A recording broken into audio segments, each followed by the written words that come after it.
주 예수님 감사합니다. 주님의 일로 우리를 불러주셔서 감사합니다. 주님의 귀한 사도들로 세우셔서 복음 안에서 그리스도의 터가 잡히게 하시고 세계 선교의 비전을 보게 하시고 주 예수님을 대리하고 대신하는 일이 우리의 직무임을 깨닫게 하여 주옵소서. 주 예수님 우리를 선지자로 사용하여 주셔서 감사합니다. 주의 일에 대한 소명 갖게 하시고 하나님의 교회를 전문적으로 섬기게 하셔서 감사합니다. 선지자의 영을 주시고 복음을 더 깨닫게 하여 주시고 그 복음 아래서 그리스도의 아름다운 직무를 잘 감당하는 저희들 되게 하여 주옵소서. 주 예수님 우리를 전도자로 사용하여 주셔서 감사합니다. 우리의 생활과 일이 그리스도의 복음을 전파하는 일이 되게 하여 주옵소서. 교회 안에서도 전파하고 교회 밖에서도 전파하며 집안에서도 복음을 전파하고 어디에서든지 그리스도를 전하는 일이 저희들의 직무가 되게 하여 주옵소서.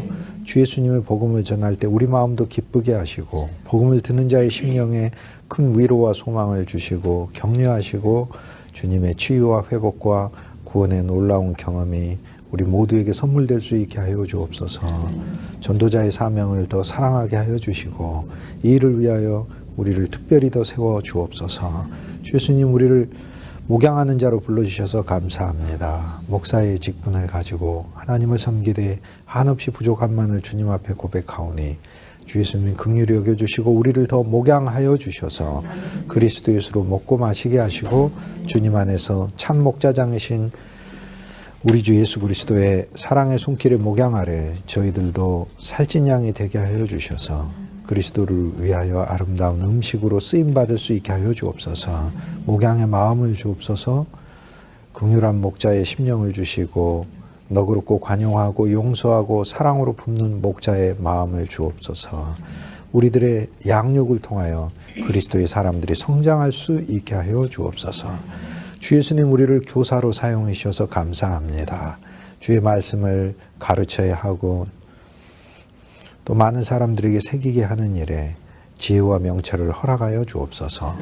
당신의 말씀의 본질을 깨닫게 하여 주시고 핵심을 잘 전달할 수 있게 하여 주시고 쉽고 적절한 예화와 많은 경험과 이야기들이 우리 주 예수 그리스도를 위하여 귀하게 유익하게 쓰임받는 저희들 참 교육의 직무가 그리스도 예수 안에서 주장될 수 있게 하여 주옵소서. 우리에게 맡기신 이 모든 직무를 통하여 그리스도의 몸을 짓게 하여 주시고 귀한 종들의 모든 사물을 살피시고 생활에 필요한 것들을 늘 공급하여 주옵소서. 주 예수님 우리를 더 사로잡아 주옵소서. 주 예수님만 늘 생각하며 사는 저희들 되게 하여 주시고 그리스도만이 우리의 위로가 되어 주옵소서. 우리의 또 모든 기도와 간구의 제목도 아시오니 주 예수님 당신께서 반드시 응답하시고 이루실 줄 확신하고 믿사오니 당신의 일을 우리가 목격하고 경험하고 소망 안에서 기대함으로 주님을 향한 감사와 찬송이 늘 풍성히 넘치게 하여 주옵소서. 주 예수 그리스도 귀하신 이름으로 감사하고 축복하고 기도합니다. 아멘. 찬송 269장 하시겠습니다. 그 참혹한 십자가에 주 달려 흘린 피 샘물같이 늘 흘러서 죄 씻어주시네. 값없어도 다 나와서 내 죄를 고하면 흰 눈보다 더 희도록 참 성결 얻으리. 너무 아름다운 찬양이죠. 그 참혹한 십자가에 주 달려 흘린 피 샘물같이 늘 흘러서 죄 씻어 주시네. 값없어도 다 나와서 내 죄를 고하면 흰 눈보다 더 희도록 참 성결 얻으리. 나 믿노라 그 보혈 공로를 흠없어도 피 흘리사 나의 구원하셨네. 저 흉악한 한강도는 제 죄를 깨달아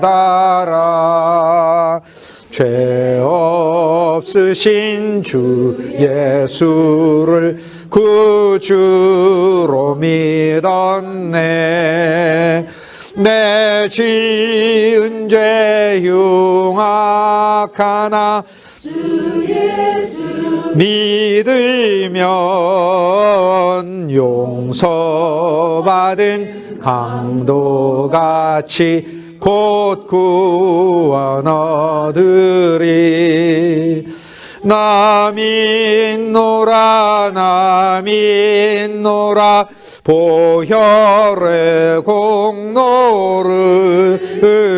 흠없어도 피 흘리사 날 구원하셨네. 아멘. 아멘. 정말 좋은 찬양입니다. 그 참혹한 십자가에 주 달려 흘린 피, 우리를 위한 피죠. 보혈의 공로를 믿고 그리스도의 죽으심과 피 때문에, 모든 희생 때문에 우리가 얻은 이 구원은 우주보다 큰 구원을 얻었습니다. 얼마나 감사합니까? 날마다 주님을 찬송해야죠. 골로새서 3장 16절에 보면 그리스도를 찬송하되 시와 찬미와 신령한 노래로 찬송하라고 그러죠. 시는 사실 다윗의 시를 보면 어떤 시인지 우리에게 전망을 보여줍니다. 아, 다윗이 시잖아요. 근데 거기에 보면 한탄도 있고 원망도 있고 불평도 있습니다. 불평이 있습니다. 여호와여 어찌하여 악인들이 성합니까? 라고 불평도 있고, 여호와여 어찌하여 나를 이러한 어둠과 고난에 처하게 하셨습니까? 있어요. 근데 세상도 시가 있습니다. 그런데 세상의 시는 한탄에 그치죠. 그러나 그리스도인의 시는, 다윗의 시에 보면 항상 끝이 뭐예요? 여호와를 찬송하는 거죠. 내 영혼아 여호와를 찬송하라, 찬양하라. 내 영혼아 여호와를 찬양하라. 이제 그렇게 나아가죠. 그리고 저희가 시라는 것을 통해서 오늘 우리가 하나님 앞에 우리의 많은 인생의 대소사를 말할 수 있는 것을 그걸 알려주고 있습니다. 또 세밀히 우리의 고난을 주님께 말할 수 있습니다. 하지만 다윗의 그 시에 보면 고난에 대해서 세밀하게 이야기하고 있지는 않고 전체를 하나로 뭉뚱그려서 하나님 앞에 드립니다. 그래서 이것을 시라고 사실 부르는 것이죠. 우리가 기도할 때 시로 기도할 필요가 있습니다. 우리의 이제 습성이 고난은 세밀하게 하나님께 아뢰면서 자기 고통은, 그리스도의 은혜와 사랑은 세밀하게 몰라요. 그냥 주님은 은혜로우셔 이렇게 뭉뚱그려서 퉁치고 갑니다. 그러나 자기의 어려움과 자기의 문제는 세밀하게 주님께 말을 하는 거죠. 우리의 기도가 습관이 바뀌어야 됩니다. 우리의 기도 중에 주님께 올려드리는 우리의 고난과 고통은 시로서 드려야 되고, 그분을 찬미하는 내용이 훨씬 더 세밀하게 가야 되겠죠. 시와 찬미와, 찬미는 궁극적으로 찬송이 무엇인지 알려주고 있어요. 찬송, 시와 찬송과 찬미라는 것을 통해, 찬송이라는 것을 통해 우리의 시가, 쉽게 얘기해서 우리의 기도만 담는 것이 아니라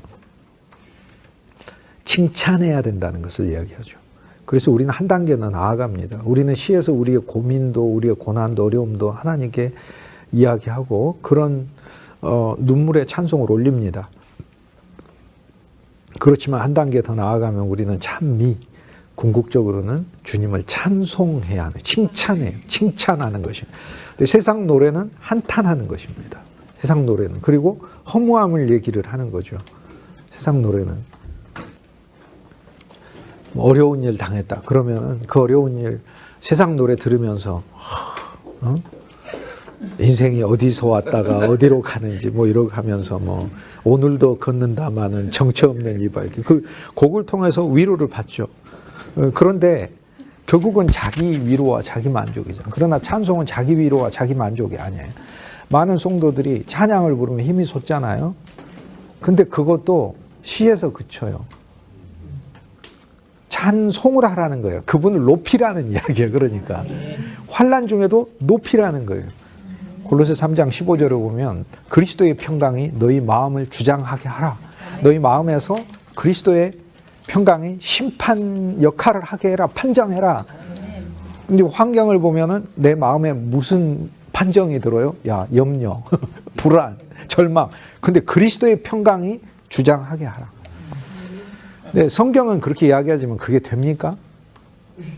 환난과 어려움이 오면은 나부터 막 근심이 오고 염려가 오고 불안이 오고 그런데 안 되죠. 안 되죠.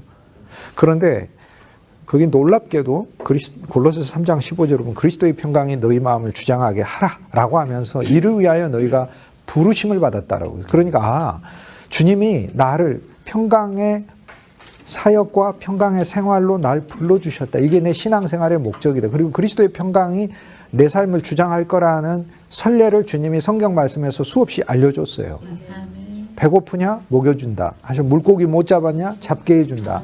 밤새 수고가 있지만 결국에 주님이 함께해서 잡게 해준다. 바람과 파도와 풍랑이 오는데 그게 불안하지. 그러면 불안 안 합니까? 바람과 파도와 풍랑이 마가복음 4장에 오는데 예수님 제자들이 막 불안했다고 우리가 사실 예수님 안 꾸짖어요. 그 꾸짖는 거 없어요. 꾸짖는 건 바람과 파도를 향해서 꾸짖었고 제자들에게는 부드럽게 교훈하셨어요. 알려주셨어요. 아니 근데 거기에서 불안하지 않을 사람이 누가 있어요? 다 불안한 거지. 안 불안할 사람이 어디 있어요? 예수님이 제자들 보고 어찌하여 두려워하느냐 이 얘기가 어이없는 얘기 아니에요 사실상? 아니 바람과 파도 와서 지금 죽을 것 같은데 두려운 거지. 예수님이 어찌하여 두려워하느냐가 야 그렇지. 사실 우리가 그 일반 상담으로 이렇게 좋은 어떤 그런 공감하는 이야기를 예수님이 해준다면 그렇지 이런 거 올 때 얼마나 힘들더냐라고 얘기를 해줘야 맞는 거지.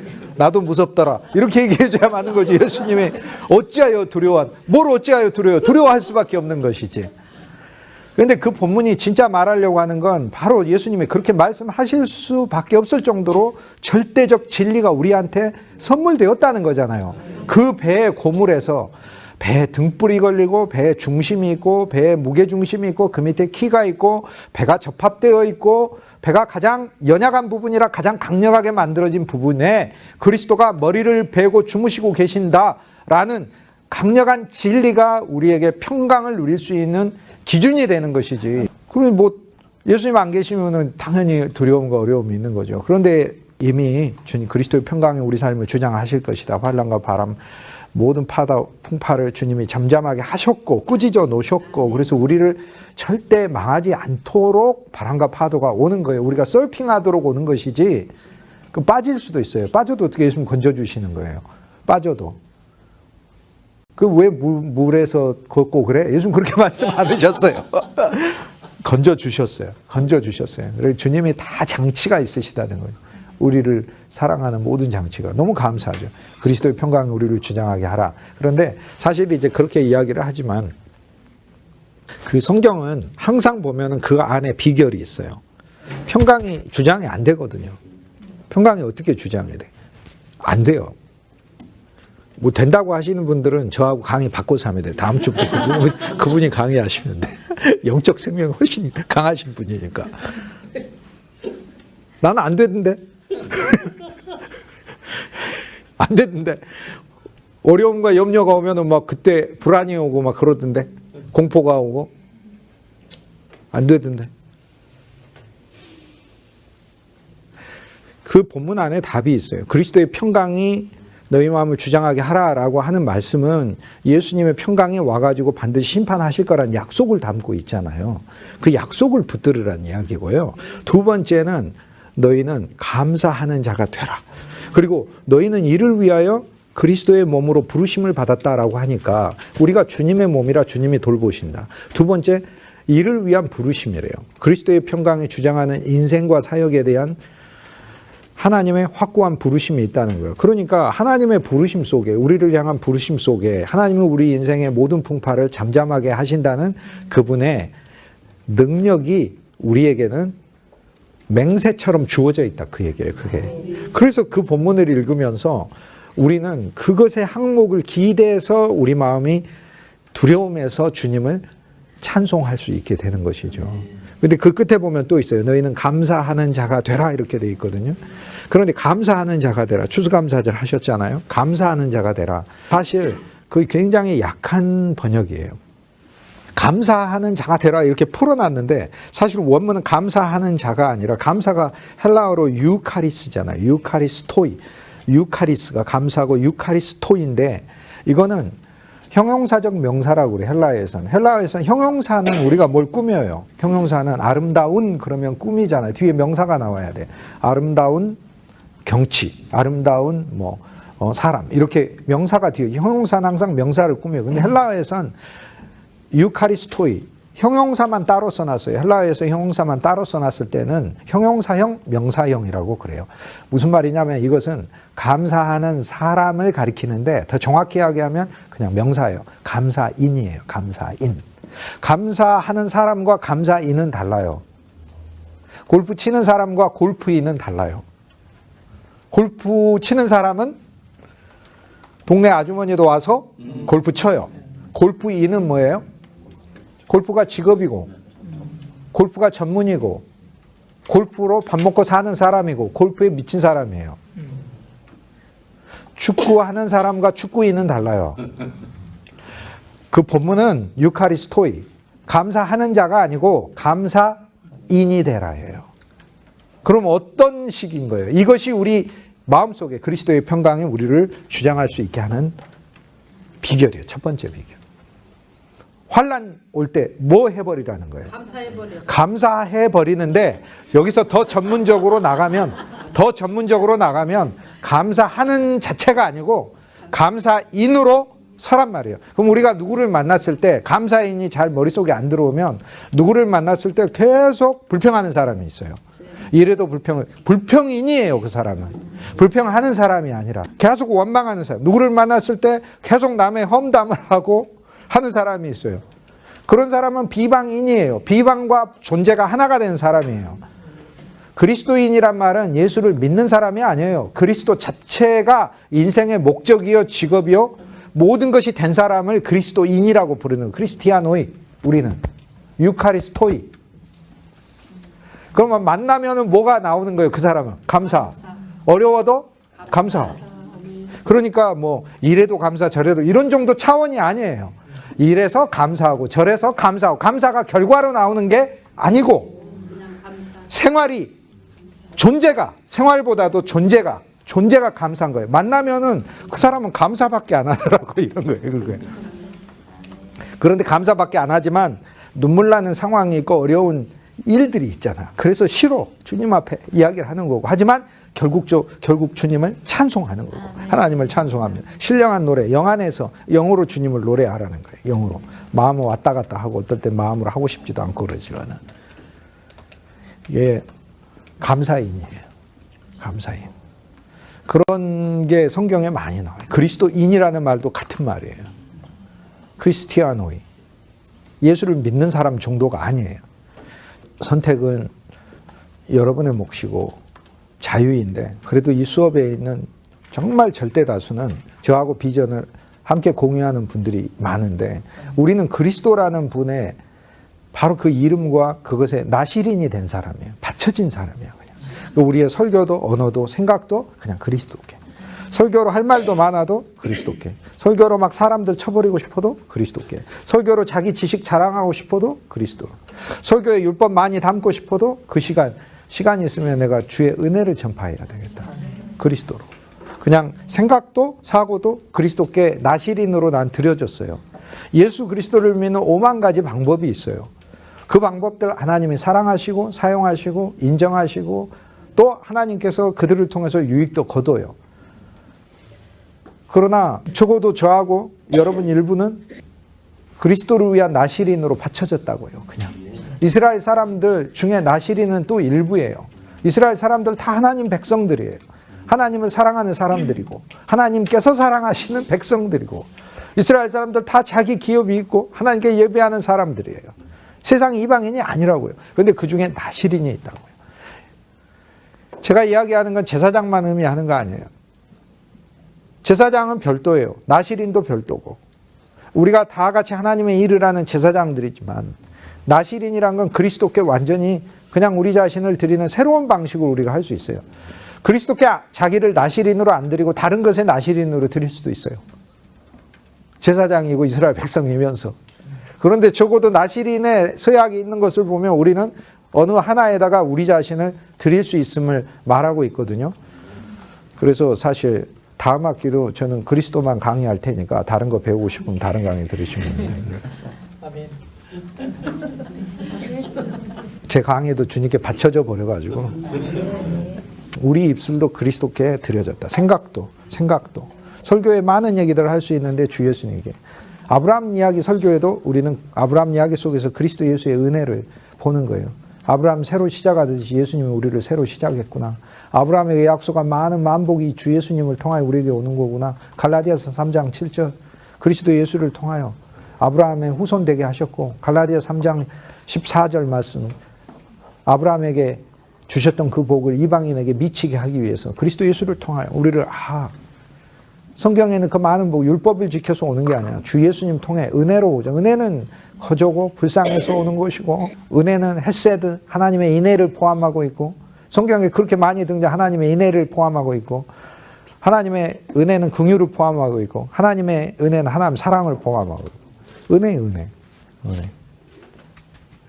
감사하는 자는 유카리스토이잖아요. 유는 좋다는 거고, 유는 칭찬의 의미가 있어요. 카리스는 은혜예요. 감사가 뭐냐면, 감사합니다는 단어의 그 원어를 그대로 들어가 보면 은혜를 좋게 말하는 사람이에요. 하나님의 은혜를 알고 은혜를 좋게 말하는 사람. 그게 감사예요. 하나님의 은혜를 알고 하나님의 은혜를 좋게 말하는 사람. 그런데 우리가 어려운 일 당하면은 어려운 일이 먼저 보이지 은혜가 먼저 안 보이잖아요. 그러나 은혜를 좋게 말하는 사람. 미래 가운데서도 은혜를 미리 말할 수 있는 사람. 그런 것이죠.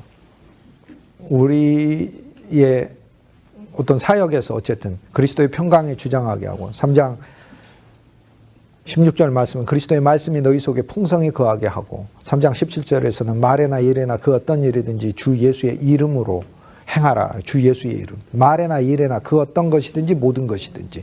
원문에는 그 어떤 것 모든 것, 말에나 일에나 사중으로 반복하고 있다니까요. 성경이 가끔 예수님의 이름을 사용해라 이렇게 돼 있어도 가끔도 안 사용해 요즘. 그런데 성경은 가끔이라고도 하지도 않아. 그 어떤 것, 모든 것 반복을 2번이나 해놨어요. 행여 우리가 뭐 뺄까봐 뺄 수가 없게 2개를 써놨다고. 그 어떤 것과 모든 것에서 빠지는 게 뭐가 있어요? 없어. 그리고 말이든 일이든 다 주 예수의 이름으로 하라. 주 예수의 이름. 주 예수의 이름. 주 예수의 이름을 많이 좋아하고 주 예수님을 주 예수의 이름으로 우리 나시린이 된 사람들이다. 주 예수요. 얼마나 너무 놀랍고 감사한 이름이에요. 에베소서 4장 12절에 4장 8절 이후로 우리가 그리스도 예수 안에서 7 직분을 그리스도 예수와 함께 누리고 있고, 왕 되신 그리스도 자체, 그리고 그리스도의 몸이 되었고, 우리가 성도가 되었고, 우리가 선지자요, 사도요, 복음 전하는 자요. 복음 전하는 자도 유앙겔리스테스예요. 복음 전하는 자가 형용사가 이건 명사형이라니까. 그러니까 복음 전하는 자가 아니고 그냥 전도자예요. 전도자. 우리를 전도자로 세웠고, 전도자예요. 우리는 전도자. 우리는 사도요.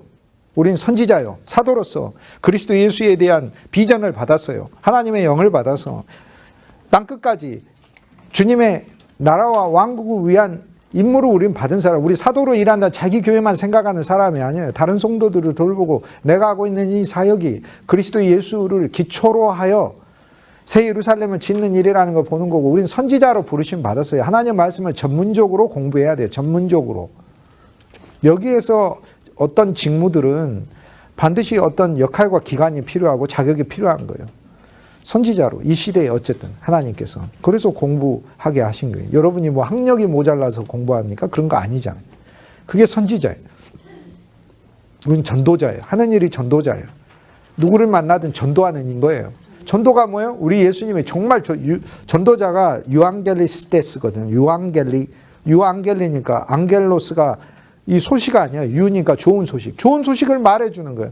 근심 있는 친구 만나도 좋은 소식이 있어. 예수 믿으면은 좋은 소식이 있어. 예수 믿으면은 주님이 해결하실 거야. 좋은 소식이 있어. 우리 교회 가자고. 우리 교회면 하나님 선물 주실 거야. 그게 전도자예요. 우린 전도자로 부르심을 받았다니까요. 다 다. 바울도 전도자요. 디모데한테도 전도자라고 그랬고 빌립도 전도자고 성경에 다 전도자예요. 사도가 전도자고 전도자가 사도인데 사도는 그리스도의 터 위에서 세계교회의 비전을 가지고 보는 사람이고 전도자는 구체적으로 하나님의 교회를 내가 하는 일은 언제나 하나님의 교회를 개척하는 일이에요. 난 집안에서도 교회를 개척해야 돼. 여러분의 자녀들을 출애굽시키는 일이 얼마나 어려워요. 주일날 교회 데리고 간다는 것은 모세가 이스라엘 백성들 60만을 이끌고 교회 가게 하는 일보다 더 힘든 일이에요. 오늘날의 많은 기독교인 부모들조차도 그래. 여러분의 교회 성도들을 이끌고 가나안 땅으로 들어가는 건 왜 그리 어려운지. 오히려 광야에는 유대인들이 신앙이 더 좋은 것 같아요.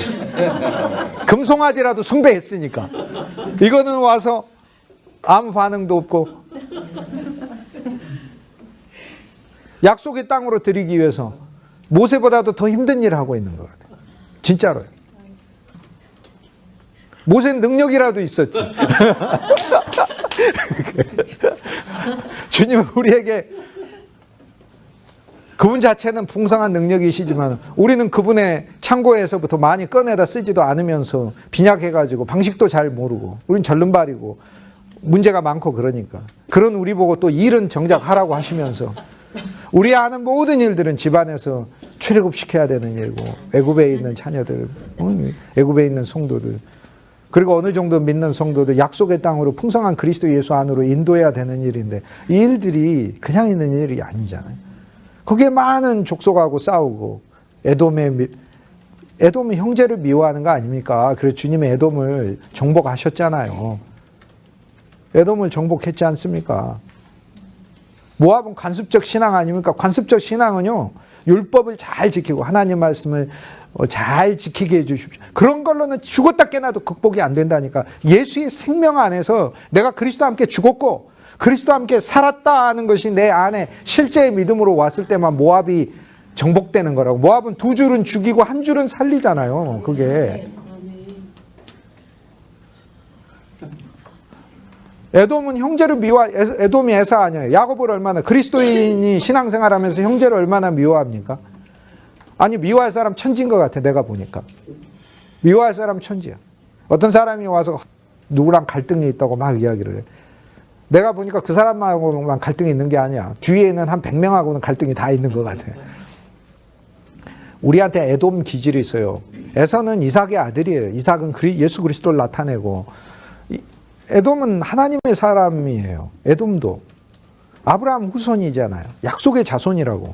그런데 하는 일이 야곱을 미워하는 일이고 무정한 일이고 사랑이 없는 일이고 긍휼이 없는 일이에요.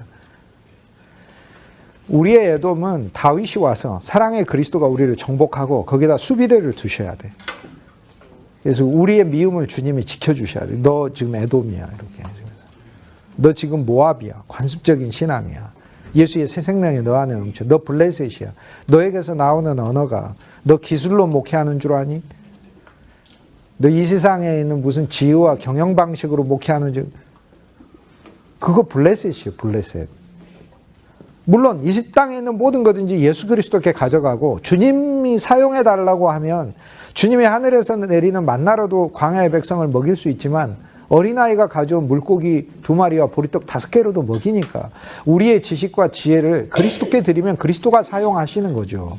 하지만 그리스도가 개입되지 않은 우리의 경험과 우리의 세상적인 관념으로 그렇게 생활하고 사역하는 것은 주님께 합당하지 않은 거죠. 오늘 우리들의 하나님의 종의 저를 포함해서 우리들의 모습 속에 블레셋의 언어와 기질들이 얼마나 많은지 오늘 많은 교회에서 좋은 대학 가기 위해서 막 기도를 하고 그러는데 전 사실 그렇게까지 신뢰 안 합니다. 한 인생은 하나님께서 물론 뭐 열심히고 근데 공부를 열심히 해야 되는 건 좋은 대학을 가기 위해서가 아니라 하나님의 좋은 일꾼 되기 위해서 해야 되는 거 아니에요? 그리스도인 젊은이들이.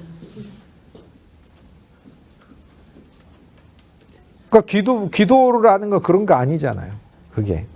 오늘 우리들이 믿는 게 그런 종교적이고 관습적인 종교 자체가 아니잖아요. 예수의 생명이고 실제인 것이지. 물론 좋은 대학으로 나는 하나님이 인도하시는 대학이 좋은 대학이라고 보고 그곳에 가서 어떤 학생이든지 복음으로 생활하면 그곳이 좋은 대학이라고 저는 생각해요. 그렇지 뭐 세상적인 기준에 왜 우리가 끌려갑니까? 풍조에. 거기에 맞춰서 뭐. 그래서 진짜로 우리가 자녀들을 위해서 자녀들의 대학 진학을 위해 기도한다. 하나님이 갈 대학을 정해 놓으시고 그 대학으로 인도하실 줄 믿습니다. 그리고 그 대학 안에서 우리 자녀들이 믿음의 자녀들이 되게 하시고 하나님의 쓰임을 받는 합당한 지식들을 잘 배울 수 있게 사람의 복 달라고 그러고 좋은 선생님들 만나게 해달라고 이거 있어야지 무슨 간판 과목. 오늘날 우리 그리스도인들의 신앙이 그 정도 수준이 돼서는 안 되잖아요. 그게. 각자에게 주신 하나님의 은혜와 사랑은 정말로 실제해요. 우리들의 어떠함을 넘어서는 하나님의 은혜가 있어요. 그걸 우리가 알고 사는 사람들인데 개인적으로 목격하고 경험하고 하는 수많은 사례들이 있는데 시간이 없어서 말을 못할 뿐이에요. 진실로 우리는 우리의 자녀들에 대해서도 그 한 인생 자체에 대하여 하나님이 부으신 은혜가 실제하고 살아있다는 사실을 우리부터 진짜 믿어야 하는 거죠. 우리부터. 전도자 그냥 전도하는 사람. 전도자예요. 전도하는 사람이 아니고 복음 전하는 자가 아니에요. 우리는 복음 전하는 자는 불충분해요. 복음 자체가 돼야 돼. 그냥 만나면 복음. 불평이나 어려움이나 환란이 있으면 바로 감사. 만나서 나오는 언어가 감사. 험담하고 불평하고 자기 인정받기 위해서 하는 것이 아니라 감사. 그냥 하는 일이 감사. 하나님 감사하다. 남이 몰라줘도 감사. 남이 욕해도 감사. 억울한 일 당해도 감사하다. 주님이 다 알아서 갚아주시겠지. 감사. 그게 감사인이지. 그냥 감사하는 사람이 되지 말라 이 말이에요. 축구하는 사람이 되지 말고 축구인이 진짜로 축구에 기여하는 사람이 돼. 우리는 성경은 감사인이라고 그런다니까. 감사인. 오늘 사무엘하 9장 하는데요. 초등학교 때 우리 주일학교 선생님 사무엘하 9장 말씀을 했어요. 전 성경에서 제 머릿속에 떠나지 않는 하나의 스토리가 있다면 아브라함 이삭을 바친 이야기도 아니에요. 난 무비보셋 이야기예요. 저는 이 무비보셋 이야기를 주일학교 처음 들었을 때 텍스트와 맥락을 그때 어떻게 알겠어요. 사무엘하 9장에 있는 그 9장까지의 그 스토리의 진행을 주일학생이 제가 알 수가 없잖아요. 다윗이 무비보셋을 불렀고 무비보셋 사울의 손자고 요나단의 아들이고 그런 것도 그때 어렴풋이 들었고 요나단이 도대체 다윗하고 무슨 관계고 사울은 하나님 말을 잘 안 들었나 보다 뭐 이런 정도로만 생각을 하고 그랬죠. 어쨌든 제 머릿속에 평생 동안 계속 남아있는 성경 말씀 메시지 중에 하나가 바로 사무엘하 9장이에요. 하지만 사무엘하 9장 속에 들어있는 이 놀라운 생명의 예수 그리스도의 우주적 풍성함은 제가 그리스도를 생명으로 만나고 내 존재를 처음 인식하게 된 게 내가 무비보셋이라는 걸 인식하게 됐거든요. 그래서 그 안에서 제가 얻어진 이 놀라운 진리와 비밀들은 정말 말할 수 없이 풍성해요. 오늘 우주적인 진리를 여러분과 함께 나눌 텐데 사무엘하 9장은 다른 장에서는 감사와 주님에 대한 눈물이 물론 많이 나오긴 하지만 사무엘하 9장만큼은 아닌 것 같아요. 사무엘하 9장은 한마디로 다윗이 왕위에 오르고 나서 사울의 후손을 찾아 그 사울의 후손 무비보셋을 찾죠. 무비보셋을 불러서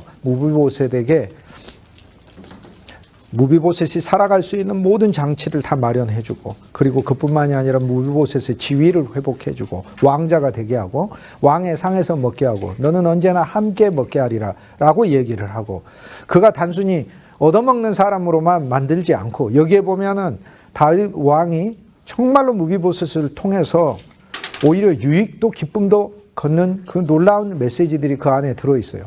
무비보셋은 그 앞에 엎드려서 죽은 개 같은 나를 주께서 돌아보시나이까. 다윗이 이야기하는 이야기 두려워하지 말라. 무비보셋아 내가 네 인생을 책임지고 너는 나와 함께 내 상에서 먹으리라. 저기 황량한 땅에서 거하는 무비보셋이 예루살렘에 와서 있게 되면서 이제는 그 어렵고 힘들고 곤란하고 자기 환경과 문제 속에서 씨름하던 자가 그 정도가 아니고 새 예루살렘의 비전을 가지고 다윗과 함께 하나님의 왕국을 건설하는 자가 됐으니 이 얼마나 상상할 수 없는 은혜가 이 안에 있는 거예요. 이건 말할 수 없는 거예요. 그런데 이 은혜를 그리스도 예수께서 오늘 우리들에게 부으신 거죠. 우리는 사무엘하 9장을 반드시 증거해야 합니다. 그리고 반드시 설교해야 됩니다. 사무엘하 9장을 제가 지금까지 한 번도 설교를 할 수가 없었어요. 설교를 못할 것 같아서 그랬어요. 설교를 하면은 눈물이 나올 것 같아서 못했다고. 내가 다른 장은 설교를 해요. 사무엘하 7장 뽑아서 설교한다고 하잖아요. 눈물이 안 나오니까. 감사가 충만하니까. 그런데 사무엘하 9장은 안 그래요. 그게 우리 본질이거든요.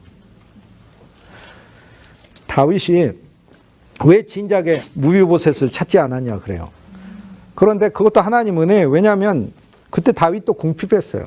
다윗도 광야를 헤매고 있었고 다윗도 어려웠어. 그리고 그때 무비보셋은 또 나름대로 하나님께서 무비보셋이 보호받을 수 있는 하나님의 장치를 두셨어요. 로드발에 사는 암미엘의 아들 마길이라는 사람으로부터 무비보셋이 도움을 받고 있었고 유모로부터 또 양육을 받고 있었어요. 하나님께서는 무비보셋의 삶을 살피셨어요. 그런데 무비보셋과 같은 오늘 우리들을 그리스도께서는 사무엘하 9장을 통해서 너에게 문제가 있고 절름발이고 너에게 여러간 환경이 있고 어려움이 있다. 그러나 오늘 사랑의 구주를 우리에게 계시하고 계셔요. 주 예수의 사랑을 더 알고 단순히 돌봄만을 위한 것이 아니라 여기서는 돌봄 정도가 어마어마한 크기로 나옵니다. 다윗의 돌봄이. 그리고 오늘 우리의 위치와 생각을 옮겨요. 우리의 신분이 어떻게 변했는가도 옮겨요. 우리의 장애와 문제가 있어. 나는 전은자가 있어. 전은자는 결코 예루살렘에 못 들어가거든요. 소경도 못 들어가고. 이 법을 바꿀 수 있는 분은 왕밖에 없어. 왕이 바꾸잖아요. 너는 예루살렘에서 나와 함께 있으라.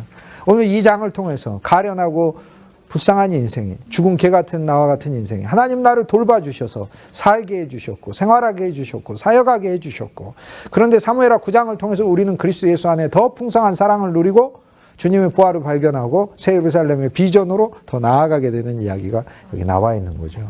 이게 이제 사무엘하 9장의 이야기거든요. 다윗도 어려웠어요. 그리고 다윗이 왕에 대해서 찾는 것이 오히려 훨씬 더 큰 권세와 능력을 줄 수 있어요. 하나님께서 나와 여러분의 생활과 위치를 든든하게 하시는 것은 권세와 위세를 부리라고 하신 것이 아니라 그 권세와 위세를 가지고 무비보셋과 같은 사람을 도우라고 하는 거잖아요. 그래서 다윗이 왕이 돼서 무비보셋이 성인이 돼서 이제야 비로소 무비보셋에게 실제적으로 줄 수 있는 게 있어요. 다윗이 무비보셋이 5살 때까지는 왕자였고 다윗 아래 유모가 데리고 가다가 무비보셋이 떨어져 가지고 그때부터 다리를 절게 됐잖아요. 영구장애를 갖게 됐잖아요. 그런데 다윗이 그러면 6살 때부터 무비보셋을 몰래 도와주기 시작을 했다. 뭐 이렇게 하면 무비보셋의 어려운 형편 속에서밖에 못 돕는 거지. 다윗도 피난 다니고 뭐 그러고 하고 있는데 어떻게 무비보셋을 도우는 게 한계가 있는 거지. 그러나 무비보셋 이제 돕는 차원이 달라요. 무비보셋은 나이가 20이 됐어. 20이 되면 뭐 하는 나이가 돼? 자기 인생을 기획하고 절름발이어서 아무 일도 못하고 그냥 겨우 가정 꾸리고 살면서 사는 주거지도 로드발이래요. 로가 히브리어에서 없다는 뜻이고 드바르라는 말이 목초, 말씀이라는 뜻이거든요. 초장이 없어 황량한 곳이야. 그러니까 하나님의 도움, 하늘의 도움만 기대고 살아야 하는 것이고 지나가면서 오가는 사람들에게 음식 대접하고 물건 팔고 하면서 상업이나 식당을 통해 가지고 겨우 돈 벌고 아니면은 거기에는 방목하기도 힘들다는 곳 아니에요. 그러니까. 그리고 자기가 다리가 저는데 양들을 데리고 수십 킬로미터 가야 되는 그런 직업을 할 수 있어요? 못하지? 어느 좀 잘 사는 집에 가가지고 품꾼이라고 그러면서 있었겠지. 그것이 무슨 큰 교육 도시도 아니고 유명한 것도 아니고 하는데, 그런데 진짜 무비보셋의 인생을 올려주고 키워줄 수 있는 위치에 다윗이 있는 거잖아요. 이제 20살이 된 무비보셋을 예루살렘에 데려와서 예루살렘에 다윗이 가지고 있는 많은 직분과 그 역할들이 있잖아요. 그런데 이것들 중에서 사무엘하 8장에 보면 가장 마지막에 모여서 다윗의 아들들은 대신이 되니라. 무비보셋을 불러서 뭐라고 해서 너는 내 아들과 같이, 너는 내 아들이라고 했어요. 너는 내 아들과 같이 먹으리라. 아들로 대우해요. 이제 무비보셋은 그 위에서 왕을 섬기는 자가 되는 것이고 그에게 직업과 합당한 직분과 명예를 회복시켜 주니 뭐 이전부터 왜 다윗이 안 돕고 왕에 대해서 이제야 불러서 불렀냐 이런 정도 차원이 아니라니까.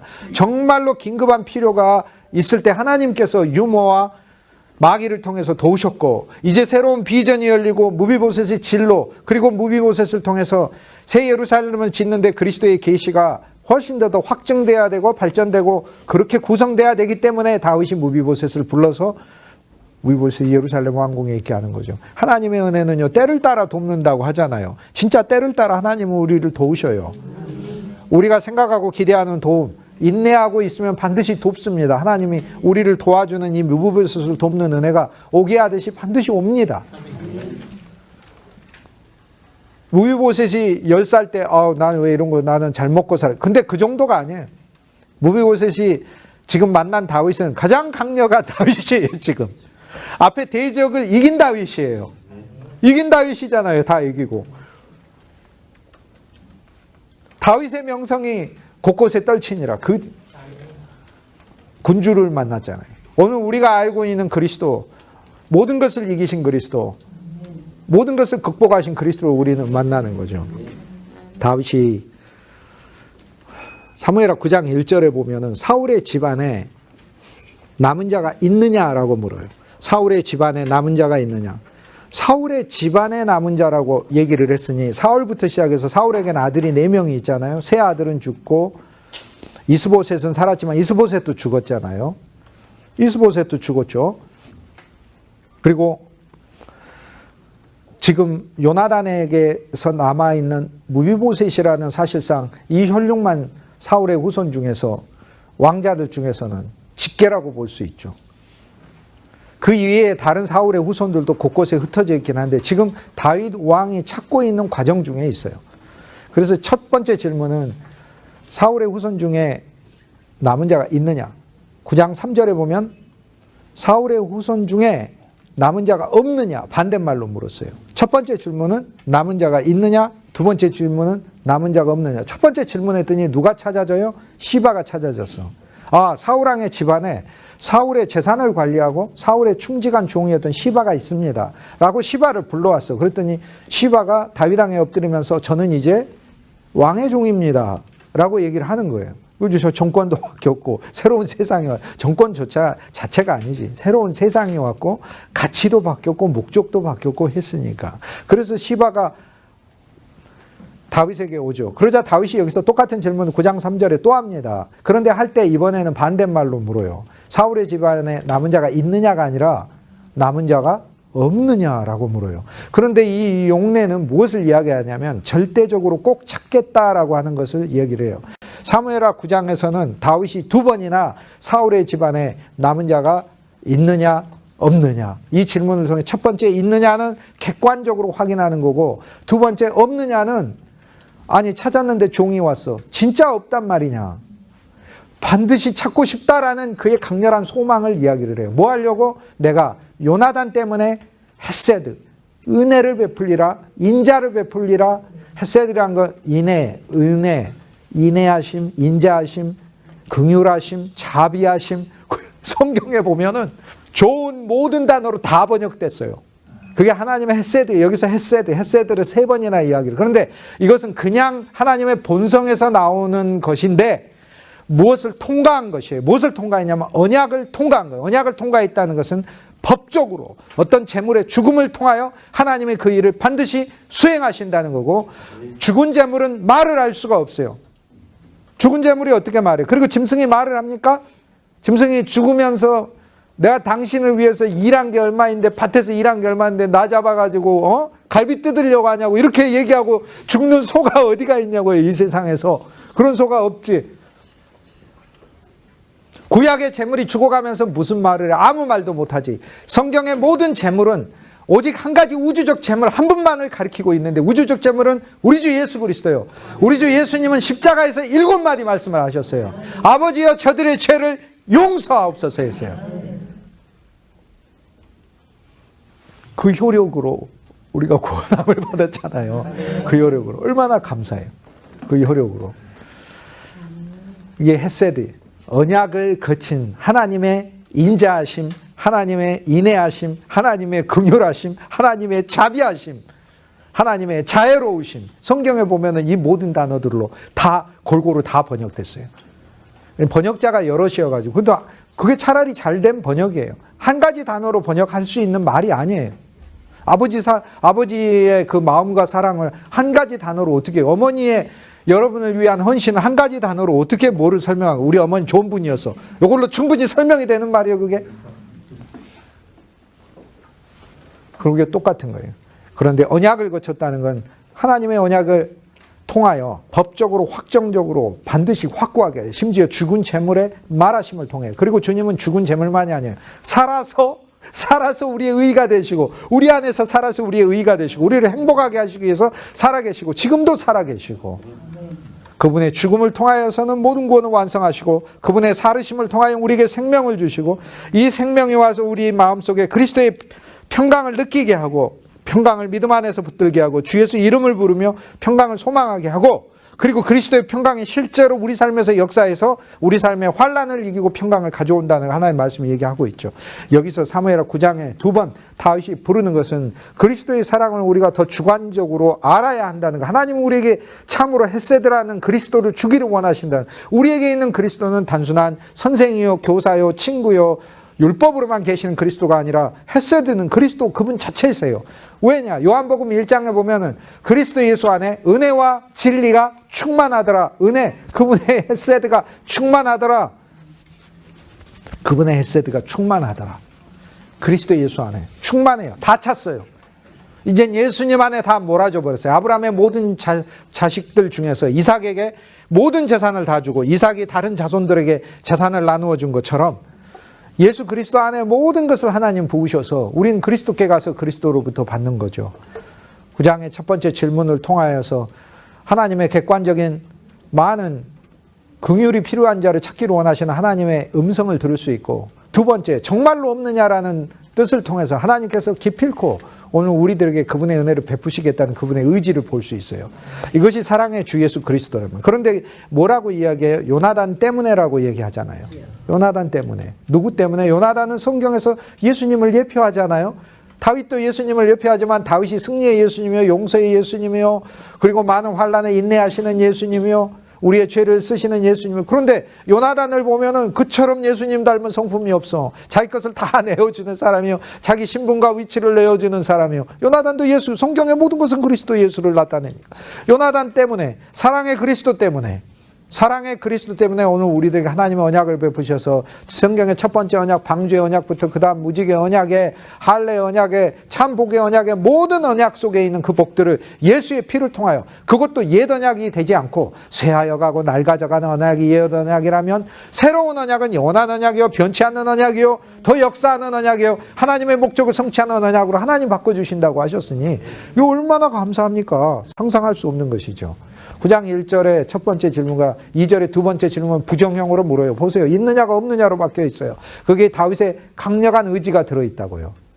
강력한 의지가. 제일 첫 번째 질문을 통해서 누가 찾아지죠? 시바가 찾아져요. 그런데 성경에 보면은 예를 들어서 하나님께서 다윗의 이야기를 통해 오늘 우리들에게 다윗이 무비보셋을 찾고 있었는데 무비보셋이 바로 찾아졌더라. 이렇게 이야기가 돼 있지 않고 시바가 먼저 찾아졌어. 시바는 사울의 종이에요.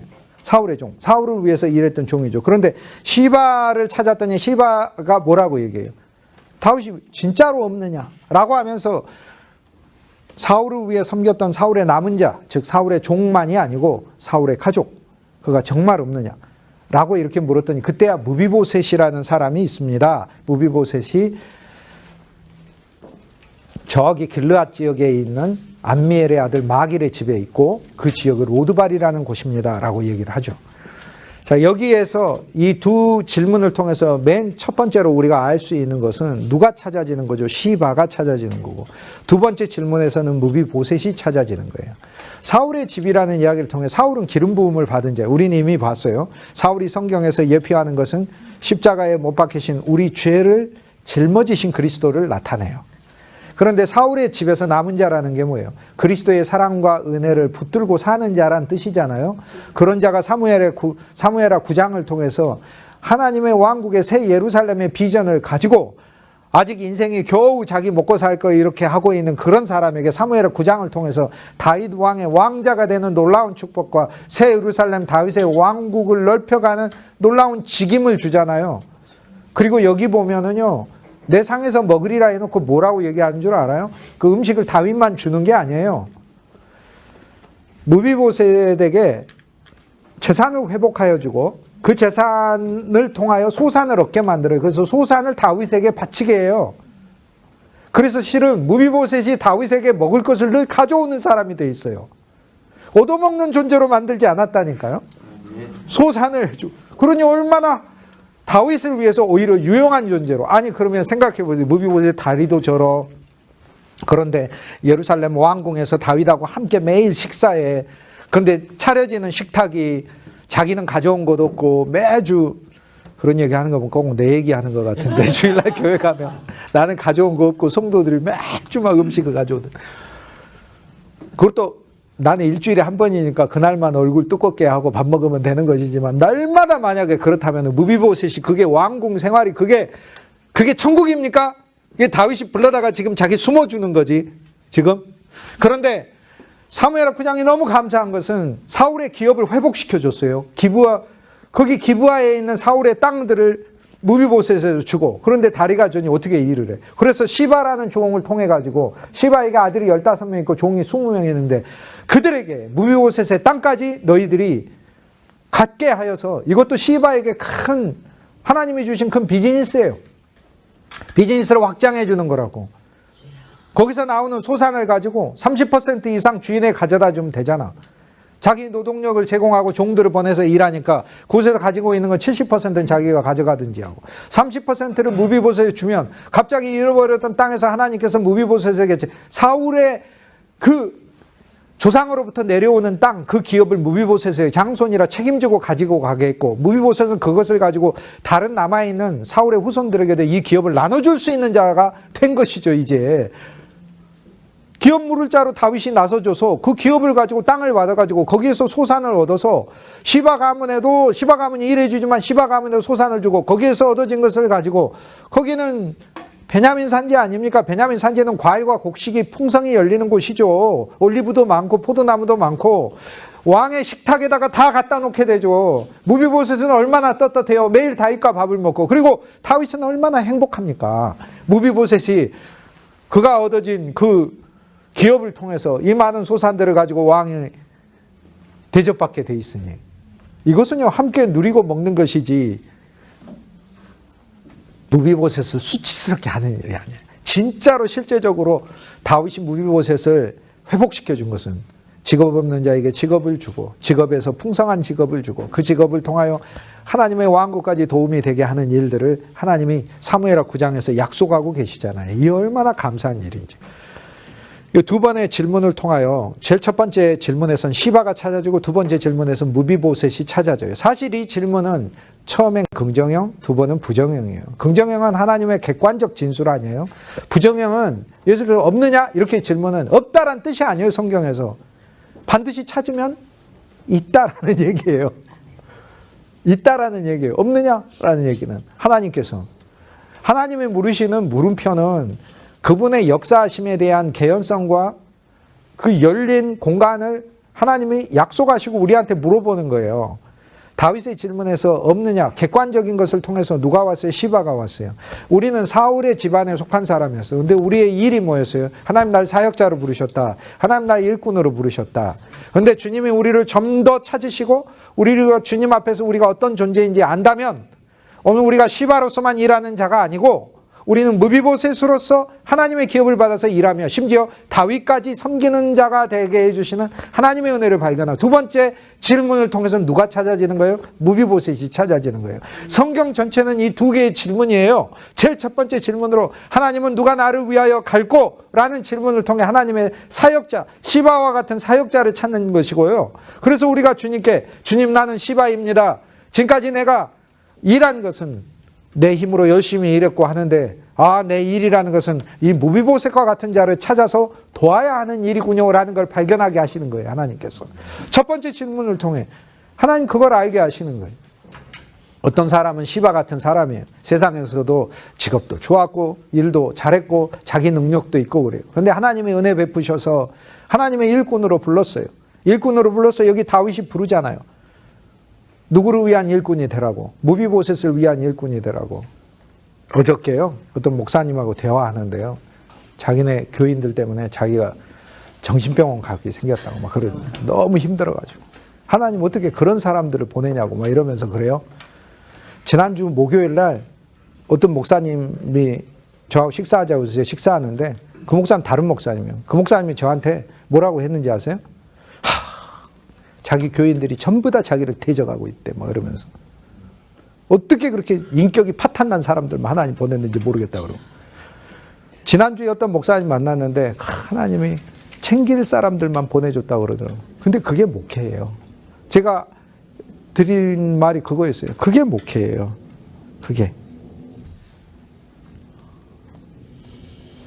그게 하나님이래요. 오늘 우리가 시바로서 부르심을 받았는데 오늘 우리는 시바로서 무슨 일을 하는 거예요? 무비보셋과 같은 자를 찾아오는 일이에요. 그리고 그들이 어떤 상태에 있는지를 아는 것이에요. 그리고 그들을 위해서 사역하는 게 그게 시바의 역할이고 우리 하나님의 종의 역할이에요. 우리가 주의 종이잖아요. 주님의 종이라.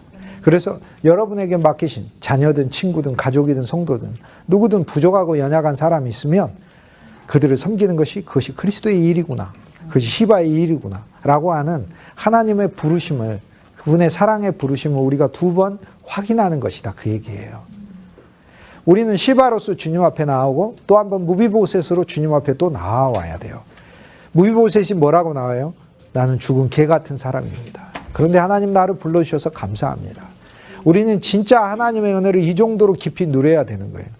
우리는 시바로서 첫 번째 찾는 그 부르심에 나와서 하나님의 종이 됐고 2번째 찾는 그 주님의 부르심 앞에 정말 무가치한 우리가 이런 자격도 얻었고 새 예루살렘 비전도 얻었고 왕자가 되었고 기업도 차지했으며 합당한 하나님이 사역도 주시고 이제는 내가 하는 일은 왕을 섬기는 일이 됐다는 일을 깨닫게 하시는 거죠.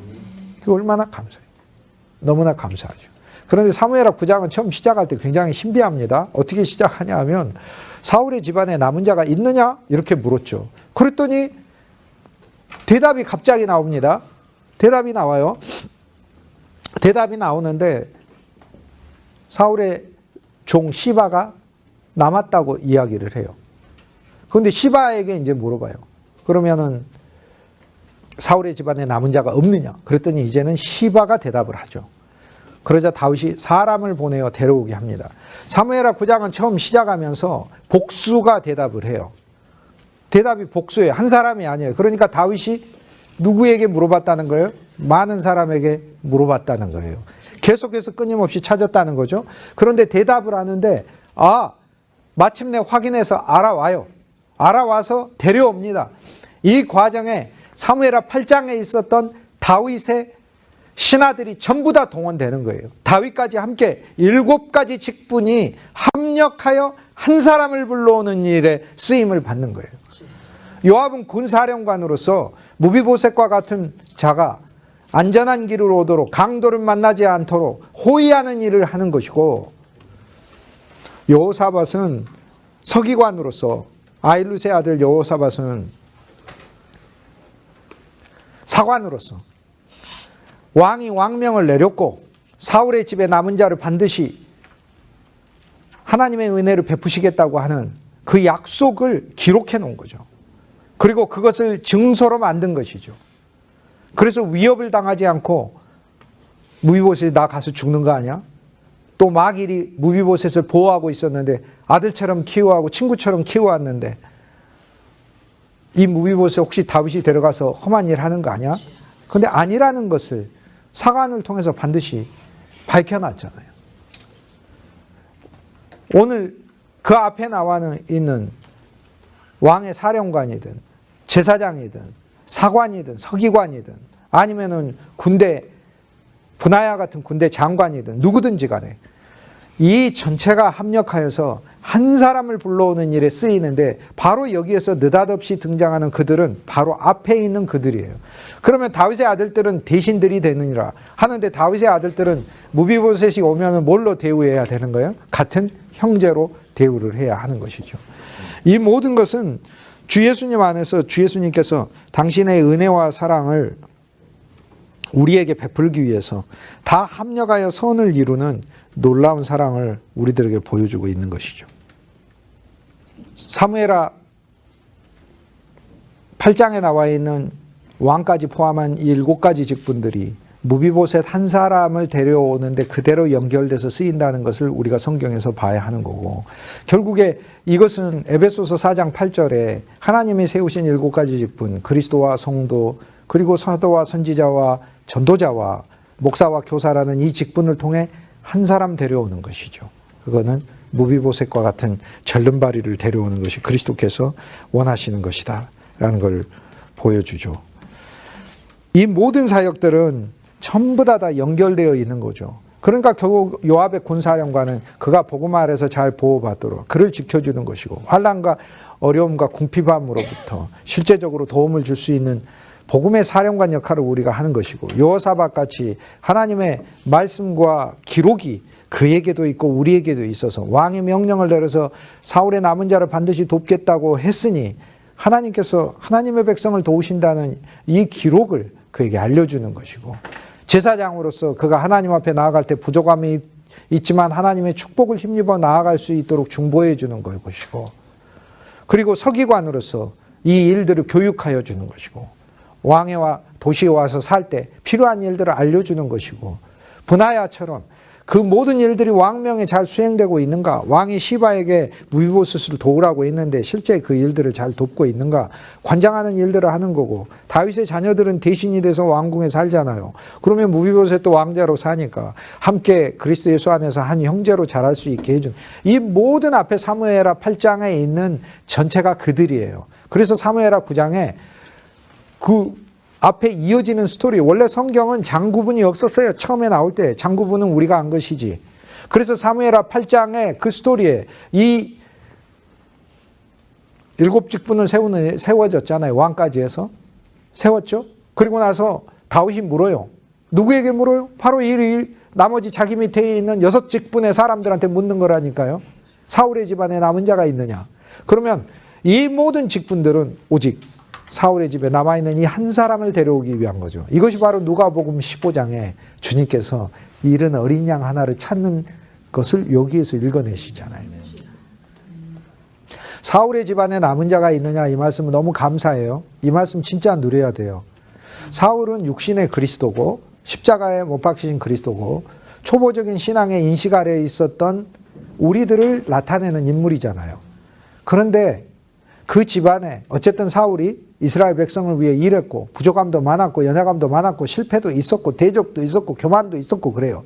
그렇지만 그 중에서도 주를 위해 애쓰고 섬겼던 것에 대하여 다윗이 기억한다고 얘기하지 않습니까? 사울의 집안에 남은 자가 있느냐 남은 자가 없느냐라고 하는 이야기를 통해 히브리서 6장 10절이 떠올라요. 하나님의 이름을 위하여 성도들을 사랑하고 섬긴 것을 결단코 잊지 아니하시니라 라고 얘기해요. 성경에서는 결코 잊어버리는 것과 결코 잊지 않는 것을 가리켜요. 우리도 이 두 개를 늘 우리 안에 새기고 살아야 돼요. 성경의 히브리서에 보면은 우리 죄를 결코 기억하지 아니하신다고 얘기를 해요. 우리 죄를 결코 기억하지 않으신대. 근데 결코 잊지 않는 게 하나가 있어. 우리는 뭔가 모욕을 당하고 하면은 원수를 결코 잊을 수가 없어 뭐 이렇게 되지만은 그게 아니에요. 결코 은혜를 잊지 않겠다. 하나님께서 오죽하면 너희들이 사랑과 봉사를 한 거는 결코 안 잊겠다라고 얘기를 하잖아요. 이것이 우리의 생활이 돼야 돼요. 우리는 우리를 향하여 죄 지은 자들을 용서한 것 같이라고 주님께 이야기하면서 하나님으로부터 내가 은혜가 더 필요한 것은 내 은혜를 받아서 이 풍성한 은혜로 형제들을 용서하기 위함이다라는 것을 그것을 보여주기 위해서 주님 나를 더 하나님의 은혜에 젖어들게 은혜의 용도를 알려주는 게 바로 주기도문 아니에요? 풍성한 은혜를 줘서 관용의 사람, 자비의 사람 은혜 다 나눠주는 거예요. 예수 그리스도의 용서의 은혜들을 우리의 말에서 일에서 다 나눠주는 것이다 이 말이죠. 그게 사울의 남은 자를 돌보시는 그 은혜를 통해 나와 여러분이 부족하고 연약하지만 그 사역을 하나님이 기억하시고 반드시 은혜 갚으신다는 걸 알려주잖아요. 이게 얼마나 감사합니까? 사무엘의 9장에서는 은총을 베풀이라 헤세드죠. 하나님의 언약에 인자하심, 인애하심, 긍휼하심, 자비하심, 그분의 사랑하심 이게 다 포함된 게 헤세드 아니에요? 요거를 3번이나 이야기를 해요. 9장 1절에 이야기하면서 내가 반드시 9장 1절에서 내가 요나단 때문에 내 은혜를 베풀리라 원칙을 세우셔요. 원칙을. 9장 3절에 하나님의 은혜를 베풀리라. 하나님의 은총을 베풀리라. 하나님의 수준이 어느 정도예요? 하나님께서 만족하시고 기뻐하시는 수준. 우리는 그리스도 예수 안에서 하나님의 은총을 이 말씀 안에서 우리는 약속받을 수 있잖아요. 내 삶이 무비보셋 같아도 9장 1절에 하나님이 나의 삶을 살피시는 하나님의 헤세드가 서 있구나. 9장 3절에 이것은 하나님께서 하나님이 만족하시고 기뻐하시는 수준으로 나한테 부으실 거고 그분이 우리에게 약속하신 바는 이것이니 곧 영원한 생명이라. 그래서 영원한 생명을 우리에게 주시고 신성한 성품을 우리에게 허락하시고 이 땅에 있는 모든 그리스도 예수 안에서의 좋은 선물들을 반드시 하나님 우리에게 부으셔서 그리스도의 몸된 교회를 유용하게 하실 것인 사무엘하 9장에서 우리한테 약속해 주고 있죠. 다윗이 또 얘기를 해요. 무비보셋이 오자 또 얘기를 해요. 그 뭐라고 이야기하냐면은 내가 너한테 헤세드를 베푸는데 여기서 우리로 보고 더 깊게 알으라고 그래요. 뭐라고 얘기하냐면 9장 7절인가로 제가 기억을 해요. 내게 은총을 베풀리라. 9장 1절에서도 나왔고 9장 7절에서도 나왔는데 여기에서 붙은 단어가 두 개가 붙죠. 첫째는 내 아버지고 반드시예요. 이 두 단어가 붙어요. 다윗과의 관계가 더 가까워지고 더 좋아지면 좋아질수록 이 두 가지가 우리에게 실제로 일어나요. 내 아버지 요나단 때문에요. 전에는 요나단 때문에 사울의 모든 집에 누구든지 내가 은혜를 베풀리라. 그래서 사랑의 그리스도의 모든 은혜가 공통으로 임하고 그리고 어느 누구에게든지 보편적으로 임하도록 하나님이 해놓으셨어요. 그런데 우리가 시바로 왔을 때 내가 은총을 베풀이라 하나님의 은총을 알게 되고 내가 무비보셋으로 왔을 때 여기서 하나가 더 들어가 너의 아버지 요나단이라고 하면서 하나님의 자녀된 우리 예수의 자녀된 우리 예수의 아버지고 아들이고 하는 건 생명의 관계를 말하는 것이잖아요. 주인과 종은 계약의 관계를 말하는 것이고 아버지 아들은 생명의 관계를 말하는 너의 아버지 요나단 때문에라는 것은 너를 위해 생명을 주시고 너를 위해 새로 태어나게 하신 그리스도 예수의 구속과 그분의 놀라운 은혜 때문에 반드시라고 얘기하잖아요. 반드시 내가 하나님의 은총이 네 인생에서 역사하게 하도록 하겠다라고 얘기하죠. 여기서 점점 들어가는 것을 볼 수 있습니까? 우리의 모습도 점점 들어갑니다. 사무엘하 8장에서 한없이 미련하고 연약한 우리를 다윗이 신하까지 세워주시고 각양의 직임을 주신 주님께 감사하지만 사무엘하 9장을 통해서 오늘 우리들은 하나님을 더 전진시키셔서 우리를 시바로서 세워서 우리의 능력 있는 부분들은 무비보셋을 돕기 위하며 우리의 마음의 자세는 무비보셋과 같은 자를 하나님이 부르셔서 하나님의 일로 우리를 사용해 주신다는 이 은혜를 우리로 알게 하는 거죠. 찾는 음성을 우리는 십자가 안에서 한번 듣고요. 그리스도의 부활 안에서 한번 들으면서 십자가 안에서 객관적으로 하나님이 우리를 찾으시고 부활 안에서 없느냐 우리 자신을 부르시는 걸 듣는 거고요. 사울의 집안에 있는 모든 자에게 은혜를 베푸신다는 그 말씀 속에서 주를 위해 애쓰고 힘썼던 자들을 주님이 은혜를 잊지 않으시고 반드시 그들에게 내리신다는 사실을 알려주고 있고 그리고 무비보셋이 왔을 때는 너의 아버지 요나단 때문에 이제 구체적으로 내가 너에게 준 한 생명이기 때문에 그리스도의 한 몸이기 때문에 하나 되었기 때문에 반드시 내가 너에게 은혜를 베풀리라. 더 확증되어 있어요. 여기에서 주의 말씀이 그 안으로 점점 들어가 있어요. 하나님의 일을 감당할 수 없는 처지에 있는 내가 어떻게 하나님의 일을 이렇게 할 수 있게 되는가. 이처럼 영광스러운 일이 없어요. 사무엘하 9장을 보면서요. 우리는 주님 앞에 또 감사하고 또 감사하고 또 감사해야 돼요. 우리는 원래 무비보셋 같은 존재였어요. 그러나 주 예수님을 우리가 더 알면 알수록 주 예수님은 절름발임에도 불구하고 우리를 그분에게 포함시키시고 옮기셨을 뿐만 아니라 우리를 부끄럽게 하지 않으셔요. 우리를 통해서 그분은 반드시 유익을 거두시고 그분은 반드시 영광을 얻으실 것이에요. 이 사무엘하 9장이 약속하는 바예요.